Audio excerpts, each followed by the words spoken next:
Subscribe to my channel for mental, physical, spiritual and social development. फूलों से महकते बच्चे, पंछी से चहकते बच्चे, सूरज से चमकते बच्चे, चंदा से दमकते बच्चे, तितली से मचलते बच्चे, हंसते गाते उछलते बच्चे। किसी भी माता पिता के लिए अपने बच्चों से प्यारा कुछ नहीं होता, लेकिन इन्हीं बच्चों को अनुशासन में रखकर अच्छा इंसान बनाना, सफल इंसान बनाना बड़ी मेहनत का काम है, बड़ी जिम्मेदारी का काम है।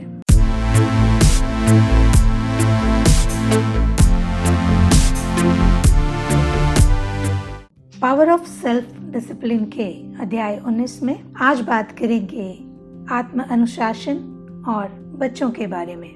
जिस दिन आपका पहला बच्चा जन्म लेता है, जिस दिन आप पहली बार माता पिता बनते हैं, उसी दिन यह संकल्प लिया जाना चाहिए कि आप कम से कम 20 सालों तक उसे एक सुखी, स्वस्थ और आत्मविश्वासी वयस्क बनाने की दिशा में हर संभव प्रयत्न करेंगे। बच्चे खुद को कितना मूल्यवान और महत्वपूर्ण मानते हैं, यह इस बात से तय होता है कि आप उन्हें कितना समय देते हैं।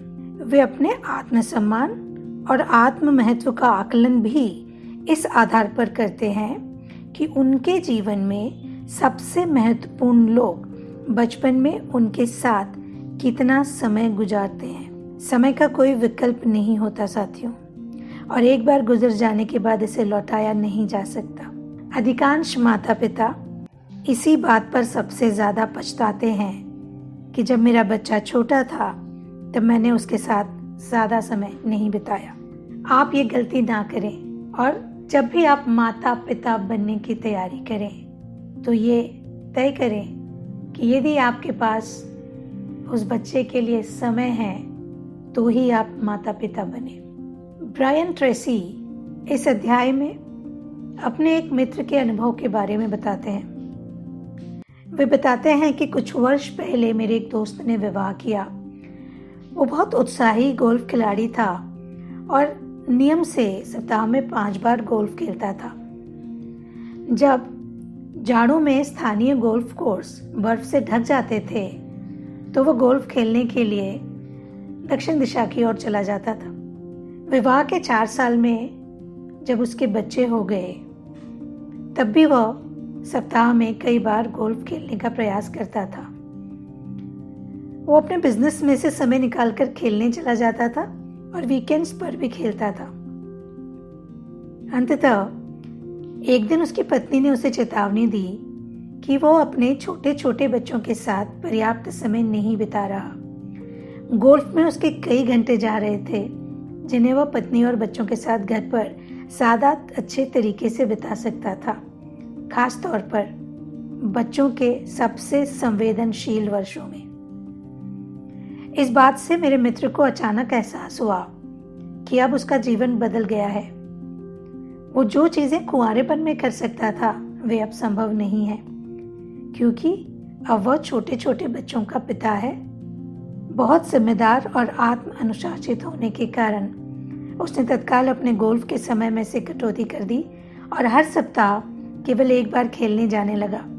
बाकी समय और ऊर्जा उसने अपने परिवार के प्रति समर्पित कर दी, और बाद में उसने मुझे बताया कि इससे उसके वैवाहिक जीवन और छोटे बच्चों के साथ उसके संबंधों में असाधारण फर्क पड़ा। जिम्मेदार माता पिता बच्चों की परवरिश को अपने जीवन का सबसे महत्वपूर्ण हिस्सा मानते हैं। वे अपने समय और गतिविधियों को इस तरह नियोजित और व्यवस्थित करते हैं ताकि वे इस जिम्मेदारी को अच्छे ढंग से निभा सकें।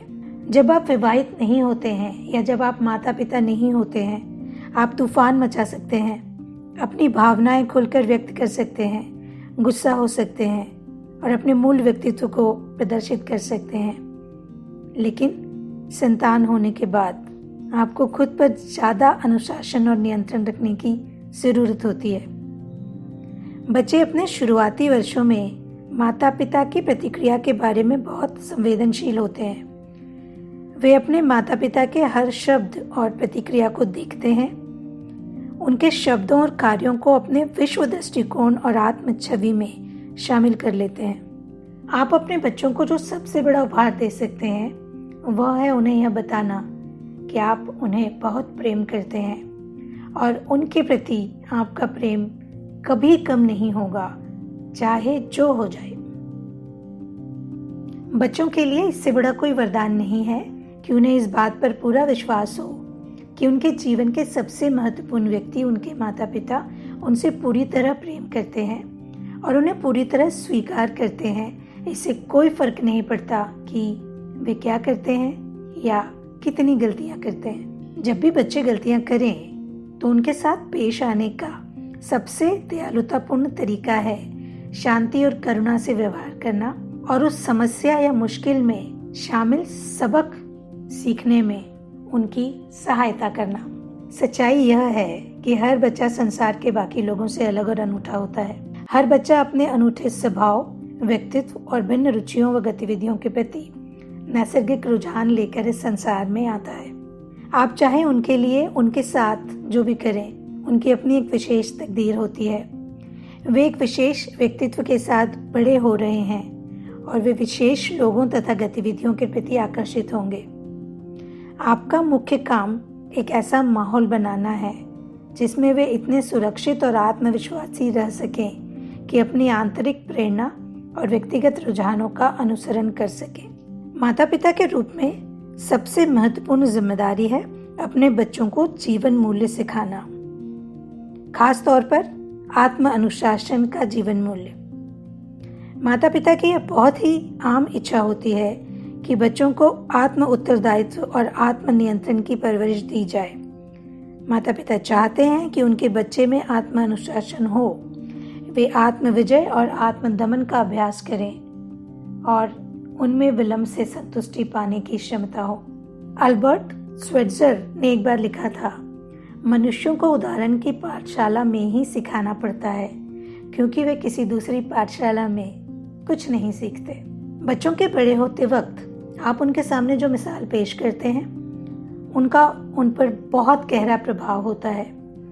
वे हमेशा आपको देखते रहते हैं, सुनते रहते हैं, समझते रहते हैं और वे हर चीज़ ग्रहण करते हैं। वे आपके व्यवहार को तौलते हैं, विश्लेषण करते हैं, खास तौर पर जब आप तनाव में होते हैं, जब आप क्रोधित होते हैं या विचलित होते हैं या जब बच्चे कोई गलती करते हैं, तब खास तौर पर आपके व्यवहार को देखकर वे मन में एक स्पष्ट चित्र बनाते हैं कि वयस्कों को संसार में कैसा व्यवहार करना चाहिए।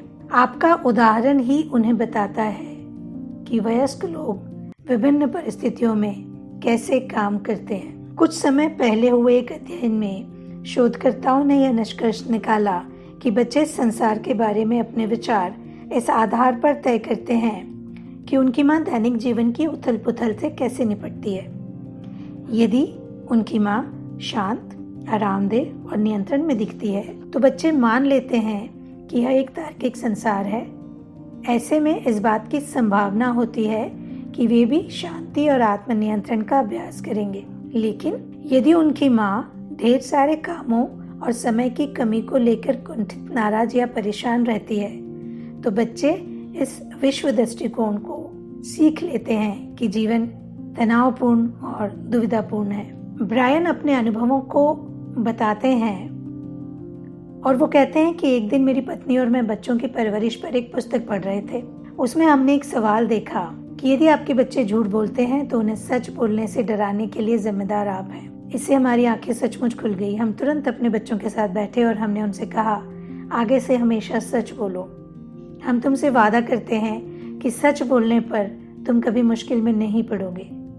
हाँ, अगर तुम झूठ बोलते हो तो हम तुम्हें सजा देंगे, लेकिन यदि तुम सच बोलते हो और कोई गलती भी तुमने की है तो तुम्हें सजा नहीं मिलेगी। उस दिन के बाद से कुछ अपवादों को छोड़कर हमारे बच्चों ने हमेशा सत्य ही कहा और समय के साथ उन्हें हर मामले में सच बोलने की आदत पड़ गई। एक दिन हम परिवार के डिनर टेबल पर बैठे थे।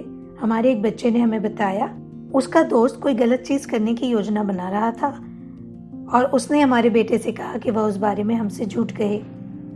मेरे बेटे ने कहा, मैंने उसे कह दिया है कि मैं अपने माता पिता से कभी झूठ नहीं बोलता। उसका दोस्त बोला, हर बच्चा अपने माता पिता से झूठ बोलता है। मेरे बेटे ने दोहराया, मैं अपने माता पिता से कभी झूठ नहीं बोलता क्योंकि मुझे इसकी ज़रूरत ही नहीं पड़ती। मैं हमेशा उन्हें सच्चाई बता सकता हूँ और इससे सब कुछ ठीक रहता है। हमारे तीनों बच्चों ने यह बात सुनी और वे सभी इससे सहमत थे। उन्होंने हमें बताया कि हमारा परिवार बेहतरीन है क्योंकि उन्हें अपने माता पिता से कभी झूठ नहीं बोलना पड़ता। ब्रायन ये भी बताते हैं कि उनके माता पिता बहुत ही अड़ियल और जिद्दी थे। मंदी के युग के मुश्किल वर्षों के फलस्वरूप उनमें आत्मसम्मान कम था। परिणाम यह हुआ कि एक बार जब वे किसी विषय पर कोई राय दे देते थे, चाहे वह कितनी ही गलत क्यों ना हो, वे कभी पीछे नहीं हटते थे और कभी अपनी गलती नहीं मानते। मैंने संकल्प लिया कि जब मेरे बच्चे होंगे तो मैं इसका ठीक उल्टा करूंगा। और जब मेरी बेटी क्रिस्टीना छोटी थी तभी से मैं इस नियम का पालन करने लगा। अगर मैं किसी कारण से उस पर चिल्ला पड़ता था तो मैं हमेशा उससे माफ़ी मांग लेता था। मैं कहता था, मुझे तुम पर चिल्लाना नहीं चाहिए था, मैं गलत था, क्या तुम मुझे माफ़ कर दोगी? और वो मुझे माफ़ कर देती थी। एक अभिभावक ने मिस मैनर्स नामक शो होस्ट को एक पत्र लिखकर पूछा, बच्चों को टेबल मैनर्स सिखाने में कितना समय लगेगा? मेरे लाख समझाने के बावजूद बच्चे फूहड़पन से खाना खाते हैं। मिस मैनर्स ने जवाब में कहा, धीरज रखो, बच्चों को टेबल मैनर्स सिखाने के लिए 15 साल तक भी लगातार सिखाना पड़ सकता है और इसके बाद भी इस बात की कोई गारंटी नहीं कि आपका प्रयास सफल होगा। मतलब सीधा सा है, सिखाते रहना ही एकमात्र विकल्प है। आइए अब जान लेते हैं कि अच्छे माता पिता बनने के लिए किन किन अभ्यास को अमल में लाने की जरूरत है। अभ्यास नंबर 1, वे कौन से 2 गुण हैं जिन्हें आप अपने व्यवहार द्वारा बच्चों को दिखाना और सिखाना चाहते हैं? उन्हें लिखें और अमल में लाएं। अभ्यास नंबर 2, वे कौन से 2 गुण हैं जिन्हें आप अपने बच्चों में सबसे ज्यादा डालना चाहते हैं और आप यह काम कैसे कर सकते हैं, इसकी योजना बनाएं। अभ्यास 3, यदि आप अपने बच्चों के लिए उत्कृष्ट रोल मॉडल होते तो आपका व्यवहार कितना अलग होता? वैसा व्यवहार आज ही से शुरू कर दें। अभ्यास 4, आपके बच्चों ने ऐसी कौन सी गलतियां की हैं जिन्हें आपको तत्काल माफ कर देना चाहिए और भुला देना चाहिए? लिखें और उस पर अमल करें। अभ्यास 5, आप अपने बच्चों के साथ ज्यादा समय बिताने के लिए कौन सा काम तुरंत करने वाले हैं? अभ्यास 6, अपने बच्चों में सत्य का गुण भरने के लिए आप कौन सा कार्य करने वाले हैं? अभ्यास 7, आप अपने बच्चों को आत्म अनुशासन, आत्म नियंत्रण और आत्म विजय का ज्यादा अभ्यास करने के लिए कैसे प्रोत्साहित करेंगे और कैसे पुरस्कृत करेंगे, इसे लिखिए। आइए इन अभ्यासों को पूरा करते हैं, अच्छे माता पिता बनते हैं और अपने बच्चों को अच्छा इंसान, उत्कृष्ट इंसान और सफल इंसान बनाने की शुरुआत करते हैं। आत्म अनुशासन की शक्ति के अगले अध्याय में आपसे फिर मुलाकात होगी। तब तक के लिए अपना ख्याल रखिएगा।